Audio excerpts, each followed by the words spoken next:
सांसी में बस गे मोर माया के कहानी।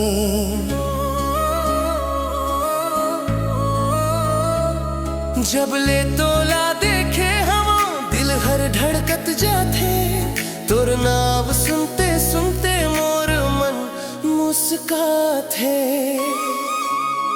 ओ मोर ब्यूटीफुल नोनी रे, तैच मोर सपना सोनी रे, तोर संग जिए बर चाहत हम जन्म के जोड़ी रे, जन्म जन्म के जोड़ी रे।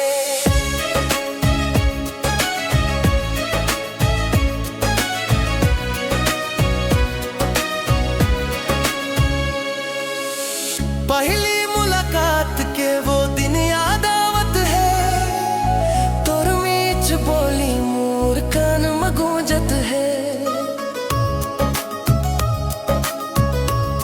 हो पहली मुलाकात के वो दिन याद आवत है, तोर मीठ बोली मोर कान में गूंजत है। चंदा ले सुंदर लागस, फूल ले कोमल गाल, तोर माया में खो गे हम नहीं मिले अब संभाल। तो राखी के काजर में जादू ऐसन समाए, एक नजरिया देख लेब मोर दिल उड़ उड़ जाए।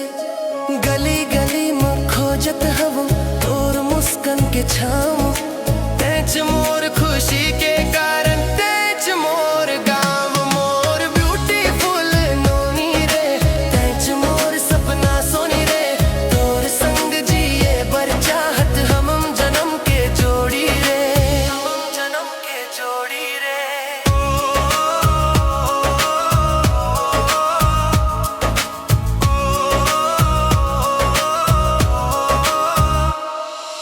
बरसत पानी के बूंदा जैसे माया बरसात हंसते, सुना मन के आंगन में खुशबू महका थसते।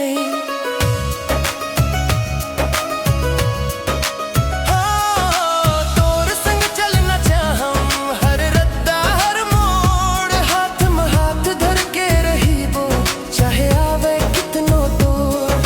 सांझ सकारे तोर सपना, रतिहा तोर ख्याल, तोर बिना मोर जिंदगी लागे सूखा बिन बदरा के ताल।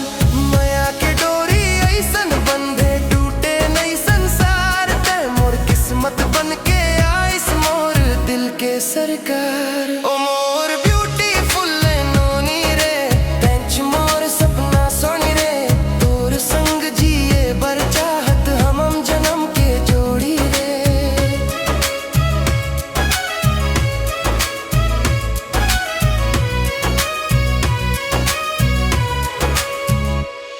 तोर गोरी सुरता देख के चंदा घलो शर्माए, तोर माया के रंग मरंग के मोर मन गीत गवाए। हाँ मेला तिहार देवारी हो, संग संग घूमन जाबो, सुख दुख के हर पल में संगी तोर हाथ नहीं छोड़बो। तोर बर सजाए हवन सपना, रंग बिरंगा संसार, जहाँ रहिबो संग संग दुनो भर के माया पार। तोर हंसी मोर दौलत है, तोर खुशी मोर मान, तोर बिना अधूरा लागे मोर ये जिनगानी जान, मोर ये जिनगानी जान। ओ मोर ब्यूटीफुल नोनी रे, तैच मोर सपना सोनी रे, तोर संग जिए बर चाहत हम जन्म के जोड़ी रे।